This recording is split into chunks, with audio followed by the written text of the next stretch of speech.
In my third derivation video, I'm going to look at kinetic energy equals half mv squared.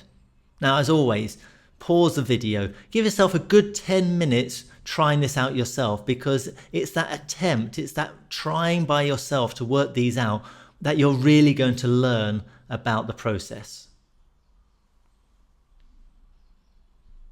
So I'm deriving EK equals half mv squared. Let's get some defining equations on paper in case they help. It's energy, so W equals Fs. P equals W over T. F equals Ma. Hang on, oh no, that should be F equals delta P over T. Therefore, F equals Ma when mass is constant. Density equals mass over volume. Acceleration is a change in velocity over time, and velocity is a displacement over time taken. Right, so I want to work from the subject, EK, which is basically the same as W. So that's where we start. W equals Fs. I want M and V in the result, so I'm using F equals Ma. It seems like a good direction to go in. So W equals MAS.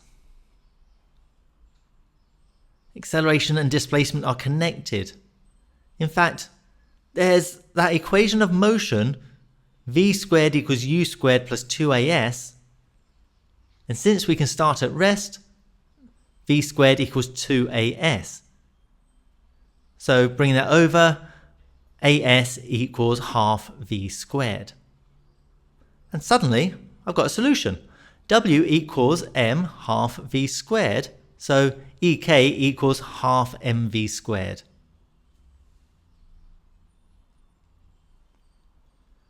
That came out nice and quickly. It's not perfect because I used a derived equation, so unless the question asked me to use the equations of motion in my derivation, I should add this bit too. So A equals V minus U over T, that's its defining equation. So T equals V minus U over A. Also, average velocity, U plus V over 2, equals S over T. So S equals U plus V over 2T, giving us S equals U plus V over 2, V minus U over A, which is V squared minus U squared over 2A. And that rearranges to give V squared equals U squared plus 2AS, and then I can plug that into the other equation. And there is the full detail. You do need to make sure that the equations of motion are solid, how to derive them, because they could come up in a number of different places. And then when you're doing something like this, get it down on paper, get it in front of you, because if you write down those defining equations and you lay things out in front of you, it will free up your mind to do the more challenging things and build connections that you might otherwise not see, that they could stay hidden. So lay things out, be clear, and don't be afraid to put some working on paper.